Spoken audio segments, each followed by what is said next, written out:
हाँ जी, तो नमस्कार दोस्तों, आज फिर से आप सबका स्वागत है इस नए वीडियो सेशन में। आज की जो हमारी वीडियो रहने वाली है वो वीडियो आज हमारी रहेगी हड़प्पा सिविलाइजेशन के ऊपर। एग्जाम पॉइंट ऑफ व्यू से आपका बड़ा ही इंपॉर्टेंट टॉपिक है बच्चों, हड़प्पा सिविलाइजेशन।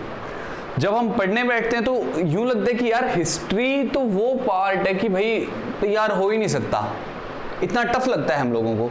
बट बेसिकली अगर हम वास्तविकता देखें तो हिस्ट्री हमारा इतना टफ पोर्शन नहीं है। मैं कोशिश करूंगा कि डायग्राम की हेल्प से मैं आप सभी को अच्छे तरीके से वो चीजें कवर अप करवा सकूं, आपको समझा सकूं। तो भाई टाइम वेस्ट नहीं करते हैं, आज सीधा आज के अपने सेशन पे चलते हैं, क्योंकि मैं पहले किस तरीके से बताऊंगा ये बता देता हूं। मैं आपको एक आज पहला पार्ट है हमारा हड़प्पा सिविलाइजेशन का या हड़प्पा सभ्यता का, तो मैं आपको एक पार्ट बता दूंगा कि आज हमें ये 4-5 चीजें करनी है और फिर आपको समझाता चलूंगा इस साइड में। तो हो सकता है कि उस तरीके से आपको अच्छे से चीज समझ में आ जाए, आपको ये पता चल जाएगा कि कौन सी चीज चल रही है और अभी हम कहां पे पढ़ रहे हैं। ठीक है, चलिए। तो आज का जो हमारा टॉपिक है, हमारा टॉपिक रहने वाला है हड़प्पा सभ्यता। ठीक है, इंग्लिश में इसको कहते हैं हम हड़प्पा सिविलाइजेशन।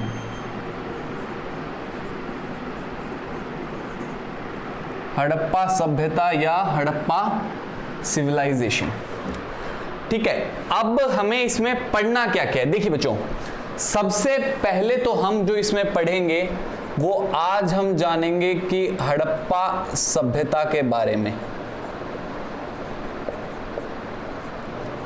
हड़प्पा सभ्यता के बारे में कि ये सभ्यता किस प्रकार की थी, कैसे लोग इसमें रहते थे, और जितनी भी डिटेल्स जो क्वेश्चन आपके एग्जाम पॉइंट ऑफ व्यू से इंपॉर्टेंट बनते हैं वो हम सब इसके अंदर आज डिस्कस कर लेंगे। नंबर सेकंड जो इंपॉर्टेंट चीज आज हम पढ़ेंगे, हम जानेंगे इनकी राजनीतिक दशा।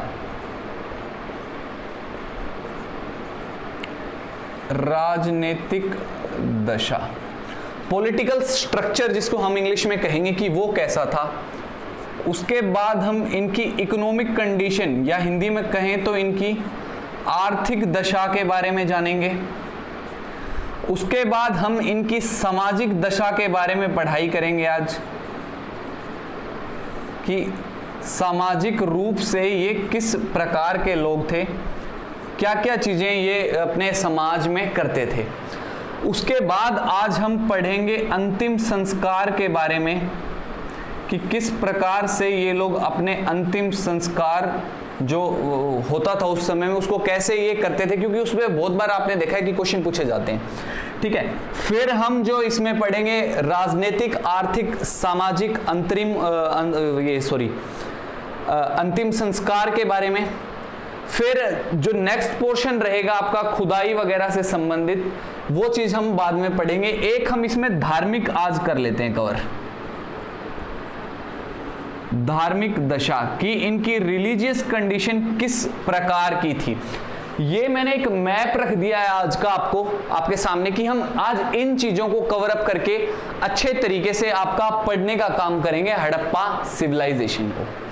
चलिए, तो टाइम वेस्ट नहीं करते, पहली चीज हड़प्पा सभ्यता के बारे में अभी हम पढ़ना स्टार्ट कर देते हैं कि हड़प्पा सभ्यता वास्तविकता में चीज क्या है। सबसे पहले मैं एक चीज बता देता हूं कि एक क्वेश्चन कई बार एग्जामिनर ने आप लोगों से किया है, या आपको पता होना चाहिए कि आपकी सिविलाइजेशन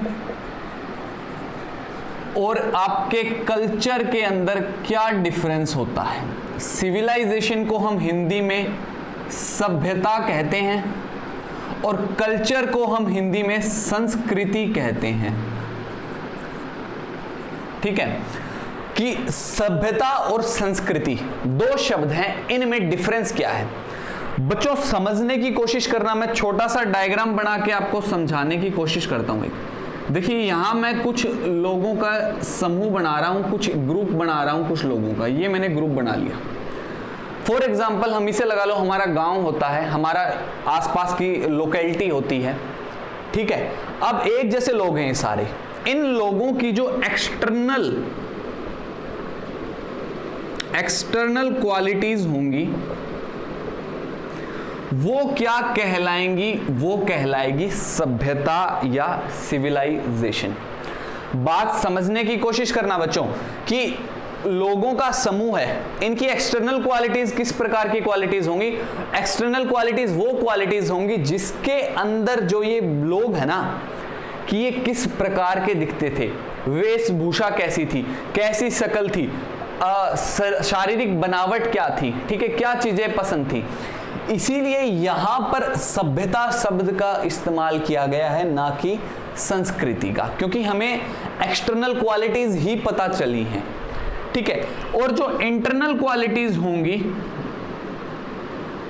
इंटरनल क्वालिटीज, ये कहलाएगी आपकी कल्चर, या हम कह दें इसकी संस्कृति, ये आपकी संस्कृति कहलाएगी। आंतरिक क्वालिटीज, बाहरी क्वालिटीज किसी व्यक्ति की या किसी समुदाय की या किसी समूह की सिविलाइजेशन कहलाती है, और ये कल्चर कहलाती है। मैंने बताया इसलिए है, एग्जाम पॉइंट ऑफ व्यू से तो खैर खास इतना इंपॉर्टेंट नहीं रहेगा, बट बहुत से बच्चों को यही डाउट नहीं क्लियर होता भाई हम पढ़ क्या रहे हैं, तो ये इसीलिए बताना मैंने आप लोगों को जरूरी समझा। चलिए अब आगे जानते हैं इसकी तिथि के बारे में। कई बार एग्जामिनर क्वेश्चन कर लेता है एग्जाम में कि क्या डेट है। अलग अलग किताबों में आपके पास नोट्स अवेलेबल होंगे, अलग अलग डेट्स बताई गई हैं, ठीक है। अब हम बात करते हैं इसकी तिथि के बारे में। जब हम तिथि की बात कर रहे हैं कि हमें कैसे पता चला कि इसकी जो तिथि है वो कैसे निर्धारित की गई है, तो देखिए सबसे पहले ये मैं एक डेट लाइन बना देता हूं। ये मैंने आज का दिन बना दिया 2020 द वर्स्ट ईयर, सबसे खराब वर्ष 2020। इसके बाद मैंने यहां पर 1 लिख दिया बीच में। कईयों को पता होगा किसका जन्म हुआ था इस समय में, ईसा मसीह, जो जीसस क्राइस्ट थे आपके, उनका जन्म हुआ था, इसलिए इस तिथि को 1 रख दिया गया। खैर ये इंपॉर्टेंट चीज नहीं है अभी। इसके इस साइड वाली जितनी भी तिथि रहेंगी उसे बीसी कहा जाएगा, और आगे वाली रहेगी एडी। मैं अभी ये पोर्शन नहीं बता रहा हूं, बस मोटा मोटा बता रहा हूं आपको, ठीक है। तो देखिए इसकी जो डेट है वो 3000 बीसी से लेकर आपकी 1500 बीसी के बीच में मानी गई है कि इस समय में आपकी हड़प्पा सभ्यता पाई गई थी मुख्य रूप से। बट इनमें भी आपसे इंपॉर्टेंट अगर पूछ ले कि वास्तविकता और करेक्ट डेट कौन सी है, तो आपकी 2500 बीसी से लेकर आपकी 1750 बीसी तक। बच्चों ये वाली जो समय था ये आपका HC रहा था, हड़प्पा कालीन सभ्यता का समय आपका रहा था 2500 ईसा पूर्व या 2500 बीसी से लेकर 1750 बीसी तक, ये आपका समय रहा था। अब बात आती है कि ये पता किस प्रकार से चला हमें कि कैसे ये सभ्यता जो थी, जो हड़प्पा सभ्यता थी, ठीक है, हड़प्पा कालीन जो एक सिविलाइजेशन थी, इसकी तारीख हमने कैसे डिसाइड कर ली। तो बच्चों एक तकनीक थी जिसके बारे में एग्जामिनर ने क्वेश्चन पूछा है। तकनीक का नाम था कार्बन डेटिंग, C14। इसके द्वारा हमको पता लगा था कि जो वस्तु यहां से मिली थी वो कितनी पुरानी थी, और वहां तब हमने आइडिया लगाया था कि ये सभ्यता इस जमाने में मौजूद रही होगी। ये कैसे काम करती है? ये जो कार्बन होता है ना, ये हर एक धातु के अंदर मौजूद होता है, ठीक है। कार्बन हर एक धातु के अंदर मौजूद होता है आपका, और उस कार्बन पे कुछ टेस्ट करने के बाद साइंटिस्ट ये पता लगा पाए कि ये आज से इतने साल पुराना है। तो इसीलिए हमें जो करेक्ट डेट इसकी टिक लगानी है 2500 से लेकर 1750 बीसी तक, इसकी करेक्ट डेट हमको बतानी है। आई होप आपको यहां तक सारी चीज इजीली समझ में आ रही होंगी कि इसकी डेट क्या है, ये चीज क्या होती है सिविलाइजेशन। और ये आइए आगे अब हम नाम की बात करते हैं। हड़प्पा सभ्यता के बहुत बार बच्चों बहुत सारे नाम पूछे जा चुके हैं, ठीक है, काफी बार नाम पूछे जा चुके हैं। मुख्यतः 6 नाम है इसके। मैं इस साइड मैप ड्रॉ कर देता हूं, थोड़ा सा आइडिया लगाना पड़ेगा आपको मैप से ऐसे, और इधर मैं नाम लिखता चलूंगा जी, देखिए बच्चों, यहां एक रिवर है, रिवर का नाम है जी सिंधु नदी। क्या नाम है? सिंधु। इंग्लिश में इसको कहेंगे इंडस रिवर। एक रिवर यहां है जिसका नाम है सरस्वती। क्या नाम है जी? सरस्वती नदी, जो आपके हरियाणा राजस्थान वाले एरिया में बहती थी। हरियाणा के बच्चों ने को ज्यादा पता भी होगा इसके बारे में। आइए आगे जानते हैं। सबसे पहले यहां पर आपके लाहौर के पास, वैसे रावी नदी के किनारे है, एक शहर मिला। शहर का नाम था आपका हड़प्पा। क्या नाम था जी? हड़प्पा। पंजाबी नाम है हड़प्पा। के बारे में जब मैं सेकंड पार्ट लेके आऊंगा तब मैं आपको इसके बारे में डिटेल बताऊंगा। मैं नाम की बात कर रहा हूं। तो सबसे पहले ये शहर मिला, यहीं पे इस सभ्यता का पता चला, इसीलिए इस पूरी सभ्यता का नाम रख दिया जी हड़प्पा सभ्यता। हड़प्पा सभ्यता। इंग्लिश में इसको कहा हड़प्पन सिविलाइजेशन। ठीक है जी, आगे चलते हैं। आगे काफी सारे शहर मिलने लगे, जैसे इसी नदी के किनारे आपका मोहनजोदड़ो मिला। बहुत सारे छोटे और 12 बड़े शहर मिलने लगे इस एरिया में। लोथल वगैरह काफी हैं। वो जब सब मिलने लगे तो हमारे साइंटिस्ट या जो खोजकर्ता थे उन्होंने देखा भैया इंडस रिवर के पास पास ज्यादा बसे हुए हैं, सिंधु नदी के पास ज्यादा बसे हुए हैं, इसलिए इसका दूसरा नाम क्या रख दिया? सिंधु घाटी की सभ्यता। सिंधु घाटी की सभ्यता, जिसको इंग्लिश में कहा गया इंडस वैली सिविलाइजेशन। ठीक है जी, क्या कहा गया? इंडस वैली सिविलाइजेशन जिसको कहा गया। इसके बाद जो तीसरा नाम मिला वो आपका जो ये शहर था, शहर का नाम है मोहनजोदड़ो। मोहनजोदड़ो। मोहनजोदड़ो में एक कांसे की नृत्यिका की मूर्ति मिली थी। ठीक है, कांसे की नृत्यिका की मूर्ति मिली थी मोहनजोदड़ो शहर में, जिस वजह से, और हड़प्पा में भी काफी सारे कांसे के अवशेष मिले जिसको कॉपर कहा गया। और कॉपर बच्चों पहली धातु थी, जिसको ब्रोंज कहा गया, माफी चाहूंगा। और ब्रोंज पहली धातु थी जिसको इस्तेमाल किसने किया था? मनुष्य ने किया था। इस वजह से एक और नाम से जाना गया इसको bronze age. Bronze age civilization. Hindi में इसको कहा गया कांस्य युगीन सभ्यता। कांस्य युगीन सभ्यता इसको कहा गया। चौथा नाम आता है जो काफी इंपॉर्टेंट नाम है। चौथा नाम बच्चों पेपर में बहुत बार पूछ रखा है, मेलुहा। इंग्लिश में इसको कहते हैं मेलुहा। ठीक है जी, और ये जो मेलुहा है नाम आपका इन लोगों ने दिया था। देखिए इंडिया आ गया, संयुक्त था पाकिस्तान उस टाइम, तो उसके बाद आपका इराक, और उसके बाद आपका ईरान, और उसके बाद आपका इराक। तो जो ये इराक था बच्चों, इस इराक में इस क्षेत्र में भी एक सभ्यता थी। ठीक है, उस सभ्यता का नाम क्या था? मेसोपोटामिया। मैं इंग्लिश में लिख रहा हूं, यहां हिंदी में जगह नहीं है। मेसोपोटामिया। और इसी सभ्यता का एक और नाम था बेबीलोनिया की सभ्यता। क्या नाम था जी? बेबीलोनिया की सभ्यता। ये आपके इराक वाले इस क्षेत्र का नाम था। मेसोपोटामिया कह लो या बेबीलोनिया की सभ्यता आप इसको कह सकते हैं। ठीक है, तो ये लोग हड़प्पा वाली सभ्यता के लोगों के साथ व्यापार करते थे, और इसी वजह से इनके द्वारा दिया गया नाम, जो ये मेलुहा नाम है, ये इनके द्वारा दिया गया था मेसोपोटामिया या बेबीलोनिया की सभ्यता के लोगों के द्वारा। आइए नेक्स्ट जो नाम है आपका वो है फोटो हिस्टोरिक पीरियड। ये नाम इसीलिए दिया गया है क्योंकि आप सभी को पता ही होगा कि ये लोग लिखते नहीं थे, इनकी कोई लिपि नहीं थी, ये चित्रात्मक लिपि थी। एक डायग्राम बना बना के एक दूसरे को चीजें समझाते थे, तो ऐसी इनकी लिपि थी। इस वजह से फोटो हिस्टोरिक पीरियड इनका 5वां नाम दिया गया इस सभ्यता का। छठा जो नाम दिया गया बच्चों, और जो इंपॉर्टेंट नाम भी है, वो है सरस्वती वैली सिविलाइजेशन। ठीक है, जिसको हम क्या कहते हैं, सरस्वती घाटी की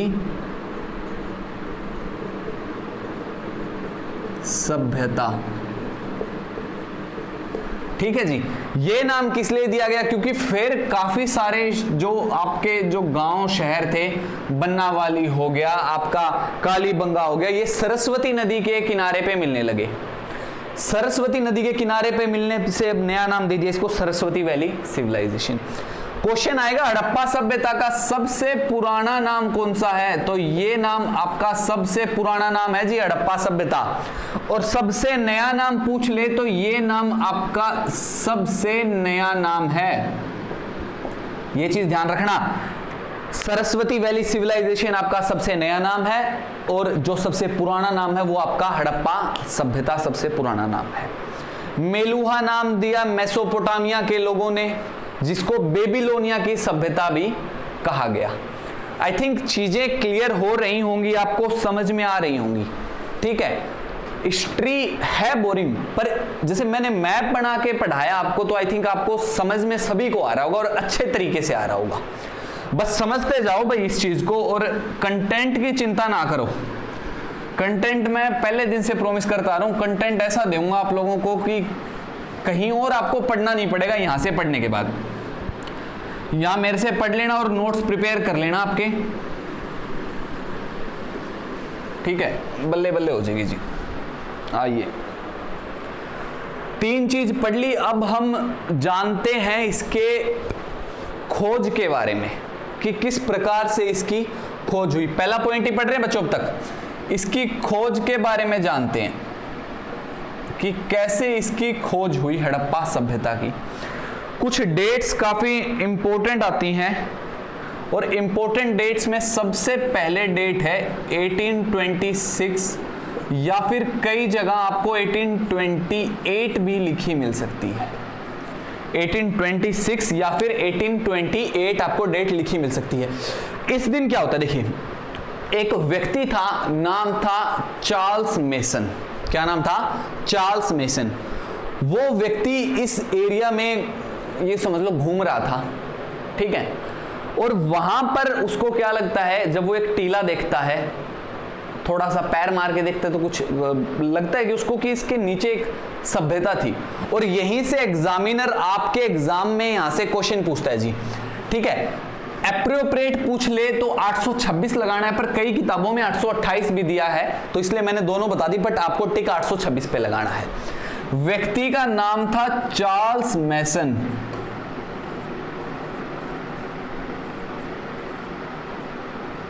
ये जो व्यक्ति था, इसने, चार्ल्स मेसन ने क्या किया, खोज की थी आपके टीले की।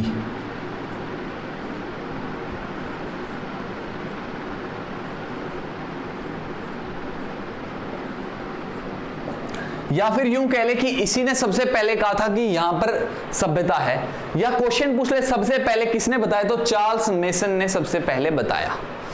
इसके बाद एक डेट बड़ी ही इंपॉर्टेंट आती है 1853। इस तिथि को क्या होता है जी, आपके मुंबई से थाने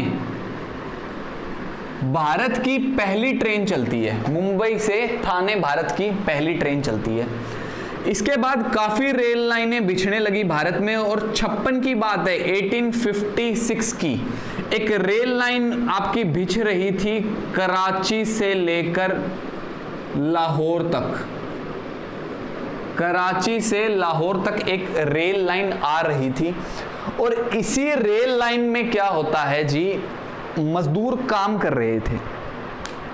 जब रेल लाइन बिछ रही थी ना, मतलब रेल लाइन को लगाया जा रहा था, तो वहां जो मजदूर मौजूद थे, उन मजदूरों ने क्या किया कि एक जगह पे उनको ईंटों की जरूरत पड़ गई।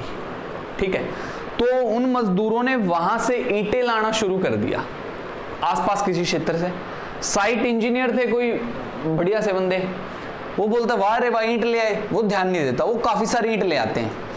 तो वो जब देखता है ईंटों का रेशियो देखता है यहां पे, ठीक है, ईंटों का आकार, और ये जो आकार था 4:2:1 में था भाई, ये आकार, इस आकार में ईंटें थी। साइट इंजीनियर को शक हो गया, उसने बोला बोले ये ईंटें तो कोई बनाता ही नहीं है, इस रेशियो की ईंटें कब से होने लगी।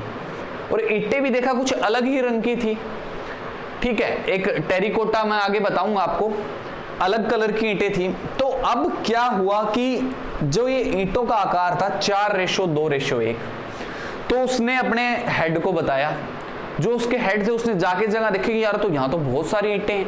उसको कुछ ऐसी चीजें अवशेष मिले जिससे उसको लगा कि यार ये तो कुछ हिस्टोरिकल चीज लग रही है। तो इस व्यक्ति ने, जो ब्रिटिश गवर्नमेंट थी, ब्रिटिश गवर्नमेंट को इत्तला किया, उनको बताया कि जी यहाँ पर इस तरीके से सामान मिला है। तो ब्रिटिश गवर्नमेंट वहां पर आई, उसने देखा कि यार वाकई में तो कुछ काफी अच्छी चीज है, तो उसने वहां पर फेंसिंग करवा दी, 4 दीवारी करवा दी। परंतु दोस्तों उससे पहले काफी सारा माल आपके उस क्षेत्र से लूटा जा चुका था, जिस कारण से अब हमें पूरी प्रॉपर नॉलेज नहीं है। शायद अगर वो चीजें नहीं होती तो और भी अच्छी तरीके से हमें काफी चीजों की नॉलेज मिलती। तो ऐसे पता चला कि सभ्यता है, इसने बता दिया था टीले के नीचे, और फिर इन्होंने, इनके द्वारा जब रेल लाइनें बिछाई जा रही थी तब इन्होंने बता दिया कि सभ्यता है। इसके बाद 1863 की बात आती है जी, और 1863 में क्या होता है, ASI का गठन होता है, ASI का गठन, इसको इंग्लिश में कहा जाता है आर्कियोलॉजिकल सर्वे ऑफ इंडिया, या हिंदी में कहूं तो भारतीय पुरातत्व विभाग।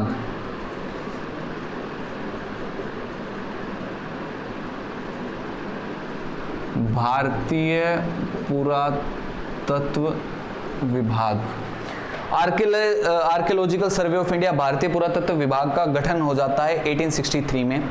अच्छा, इसका जो हेडक्वार्टर था वो बनाया जाता है आपके कलकत्ता के अंदर।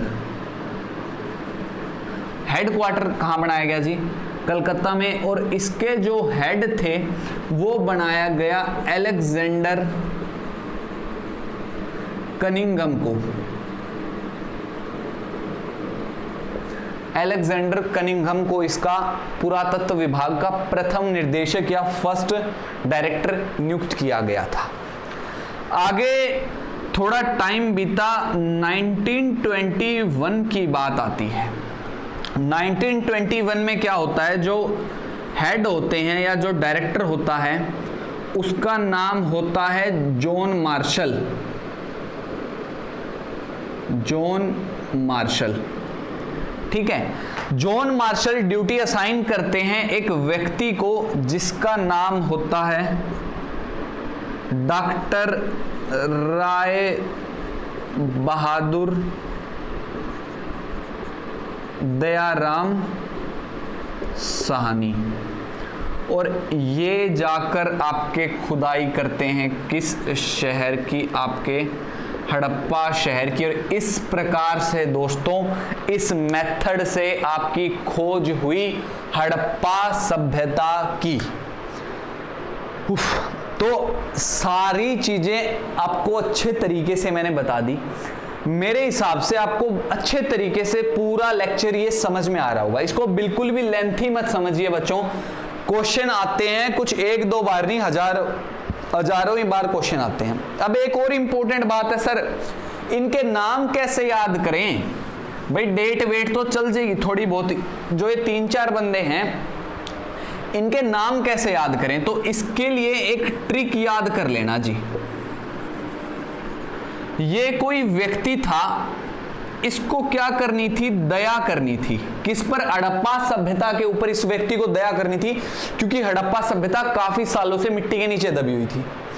तो ये व्यक्ति किस पे निकला? एक मिशन पर।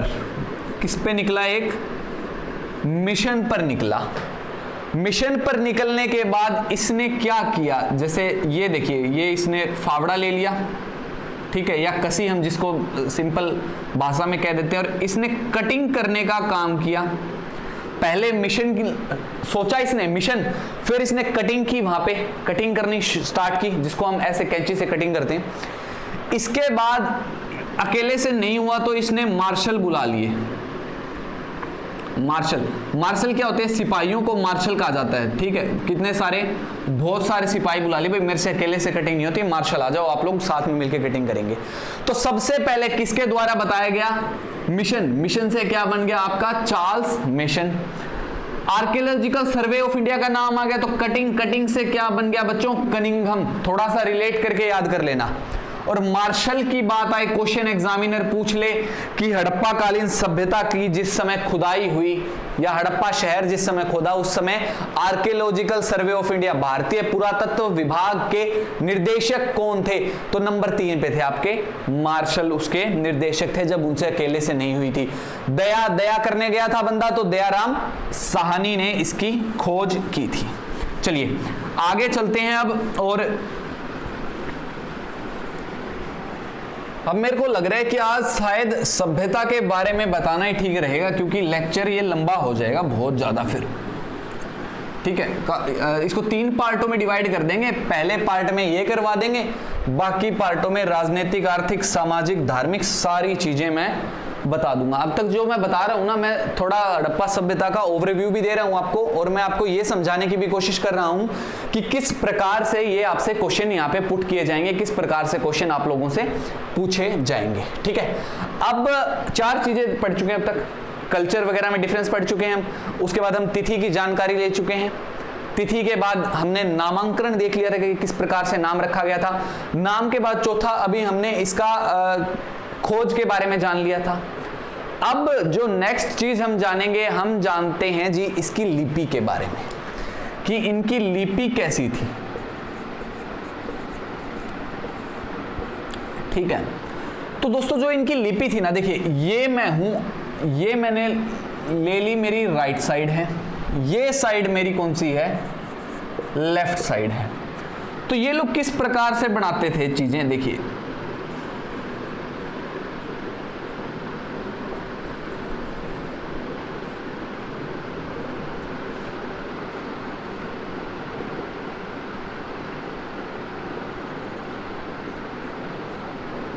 इस प्रकार से। मैं कहां से लिखता रहा हूं बच्चों? राइट से लेफ्ट आए, फिर ये लोग कहां जाते थे? लेफ्ट से राइट, फिर किस साइड आते थे? राइट से वापस लेफ्ट आते थे। एक भी डायग्राम आपको दूसरे से सेम नहीं मिलेगा। तो इस तरीके के ये चित्र बनाने का काम करते थे। पॉइंट लिखते चलिए भाई, इंपॉर्टेंट पॉइंट है, कोई भी चित्र सेम नहीं है, कोई भी चित्र सेम नहीं है, अलग अलग है भाई सारे चित्र, जितने डायग्राम बने हुए अलग हैं। कुल 400 से लेकर 460 चित्र अब तक मिले हैं, चित्र मिले हैं। इतने चित्रों का ये यूज करते थे आपका जो लिपि थी उसको लिखने में। इस लिपि की वजह से भी एक नाम दिया गया जिसको फोटो हिस्टोरिक पीरियड कहा गया। फोटो हिस्टोरिक पीरियड, और इसी कारण एक और नाम इसको दिया गया इस लिपि को। हाँ, एग्जामिनर क्वेश्चन पूछ लेते कि हड़प्पा कालीन सभ्यता की लिपि कैसी थी। भाई पढ़ा नहीं जा सकता इस लिपि को, अगर पढ़ा जाए, काफी इतिहासकारों ने ट्राई किया बट वो नहीं हुई पॉसिबल, क्योंकि डायग्राम से बना रखे हो। डायग्राम भी मैंने तो बड़े सिंपल बना रखे दिख रहा है, आदमी है, कोई कुत्ता टाइप का जानवर है, पेड़ है, कुछ हल है, कोई आदमी गुस्से में है, स्टार सा बना रखा है। बट जो इनके डायग्राम थे, इनके डायग्राम काफी ज्यादा डिफरेंट थे बच्चों, अलग अलग प्रकार के इनके जो डायग्राम थे वो रहते थे, तो पढ़ा नहीं जा सकता इनके डायग्राम्स को बिल्कुल भी, ठीक है भाई। तो कैसे थे? फोटो हिस्टोरिक पीरियड इस वजह से कहा गया। चित्र किस प्रकार के थे? तो बहुचित्रात्मक लिपि थी इनकी, बहुचित्रात्मक मतलब बहुत सारे डायग्राम बनाए जाते थे, बहुचित्रात्मक लिपि, इस वजह से इसको कहा गया था। आई होप इनकी जो लिपि थी, लिपि से रिलेटेड सारे डाउट्स आपके क्लियर हो गए होंगे कि कैसे लिपि थी, कैसे ये लिखते थे इसको, ठीक है। आइए आगे चलते हैं जी।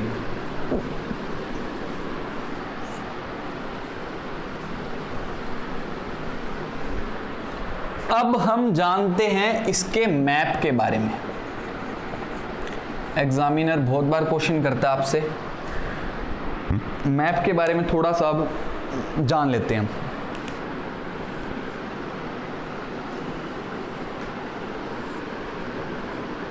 देखिए ये आपका इंडिया हो गया। सबसे ऊपर यहां कश्मीर में जो जगह है उसका नाम है मांडा। क्या नाम है बच्चों? मांडा। और मांडा कहां पर है? आपके कश्मीर के अंदर है मांडा। इसके बाद उत्तर प्रदेश में मेरठ के पास जगह है आलमगीरपुर। आलमगीरपुर ये है आपके मेरठ के पास। कहां है? मेरठ के पास। यहां नीचे महाराष्ट्र में एक जगह है दायमाबाद। ये कहां है बच्चों? महाराष्ट्र, दायमाबाद। और इधर आपको पता होगा तो पाकिस्तान में बलूचिस्तान में एक जगह है सुत्क गंडोर। ठीक है, सुत्क गंडोर थोड़ा अजीब सा नाम है। ये कहां है? आपके बलूचिस्तान में। बलूचिस्तान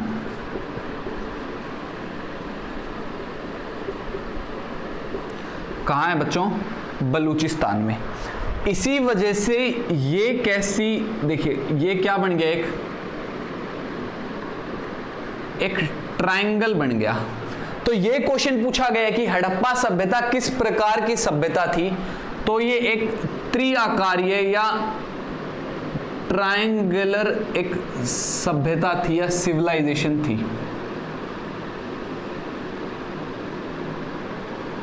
ठीक है, कैसी सिविलाइजेशन थी? ट्रायंगुलर सिविलाइजेशन थी।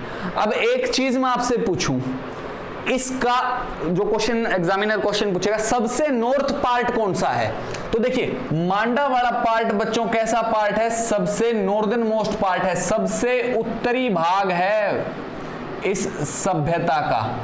आलमगीरपुर कौन सा भाग है? सबसे ईस्टर्न भाग है। ठीक है, जिसको क्या कहते हैं? पूर्वी या सबसे पूर्व में मौजूद है। ये सबसे साउथ में मौजूद है, या हिंदी में इसको क्या कहेंगे जी?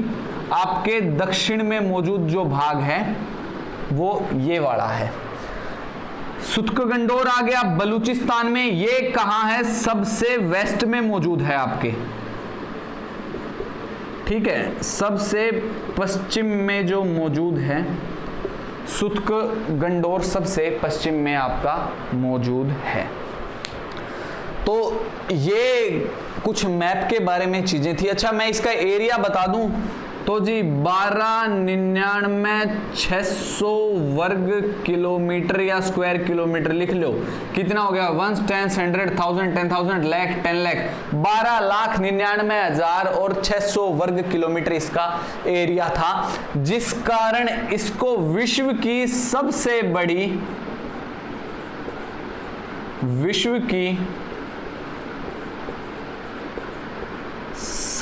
बड़ी सभ्यता कहा गया है जी। एग्जामिनर क्वेश्चन पूछ ले, विश्व की सबसे बड़ी सभ्यता कौन सी है? पूछी भी जा चुकी है। मेसोपोटामिया आंसर में दे रखा था, बेबीलोनिया की सभ्यता आंसर में दे रखा, ऑप्शंस में दे रखा था। बच्चे कंफ्यूज हो गए, पर भी अपनी खुद की सभ्यता सबसे बड़ी सभ्यता है दुनिया की। ये चीज आप लोग याद रख लेना। चलिए जी, लेक्चर लंबा हो चुका है बहुत ज्यादा। आज इसके फाउंडर्स के बारे में बताकर विराम लेते हैं, फिर नए तरीके से नए सेशन में आपसे कल मुलाकात मैं करूंगा। अब तक जो चीज थी मैं ट्रिक से बिल्कुल नहीं समझा सकता था, समझाने वाली सारी चीज थी, मैं समझाता आ रहा हूं। कल भी मैं आपको समझाऊंगा कि कैसे इन्होंने काम किया, कैसे। अच्छा बच्चों, जितना हो सके ना डायग्राम से समझने की कोशिश ज्यादा करना है चीज, क्योंकि डायग्राम ही आखिरी टाइम पे आपके दिमाग में छपे रहते हैं। मैं कोशिश करूंगा ट्रिक और डायग्राम्स के सहायता से ही आपको सारी चीजें याद करवाऊं। अब बात कर लेते हैं इनके फाउंडर्स की, कि इस सभ्यता के फाउंडर कौन थे। तो जी आपके द्राविड़ लोग बच्चों,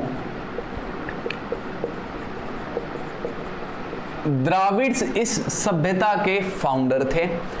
कभी पूछ ले कि जो वैदिक सभ्यता थी, इस वैदिक सभ्यता के फाउंडर कौन थे, तो आर्यन इस वैदिक सभ्यता के फाउंडर थे। और ये आज उत्तरी भारत में जो लोग पाए जाते हैं वो आर्यंस हैं, ठीक है। और दक्षिणी भारत में पाए जाते हैं उनको द्राविड़ कहा जाता है, वो द्राविड़ थे, उस सभ्यता के थे। कुछ एक इंपॉर्टेंट बातें बच्चों, इनकी जो नाक थी, नाक चिपटी होती थी। जैसे अफ्रीकन मूल के निवासी, इनको मेडिटेरियन एरिया से आए हुए कहा जाता था,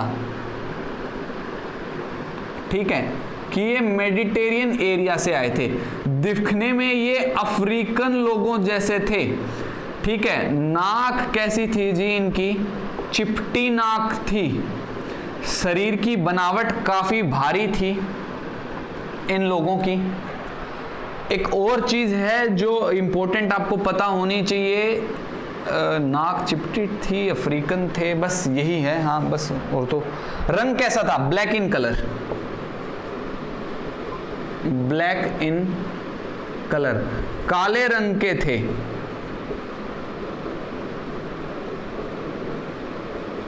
ये लोग किस रंग के थे बच्चों?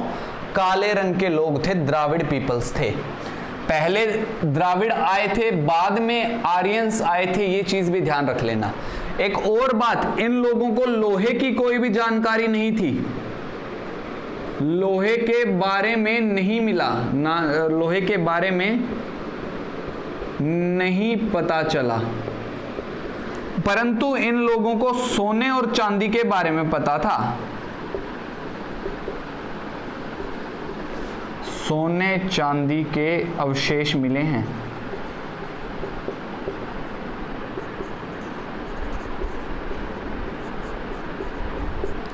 चलिए, तो आज के सेशन में इतना ही रहेगा। कल मिलते हैं आप लोगों से नए सेशन में, वापस से मुलाकात करते हैं अच्छे से। आई होप आपको समझ में आया होगा आज की जो चीजें थी। कल मैं सभी चीजें आर्थिक दशा के बारे में बताऊंगा कि ये कैसे काम करते थे, किस प्रकार से इनका व्यवसाय चलता था। 4 इसके टोटल भाग लाते हैं आप हड़प्पन सिविलाइजेशन के। आखिरी भाग में मैं इंपॉर्टेंट क्वेश्चन आप लोगों से करवाऊंगा। तो अब विदा लेता हूं आप सबसे, ठीक है। और काफ़ी दिनों बाद मिले हैं तो अच्छा लग रहा है मिलके।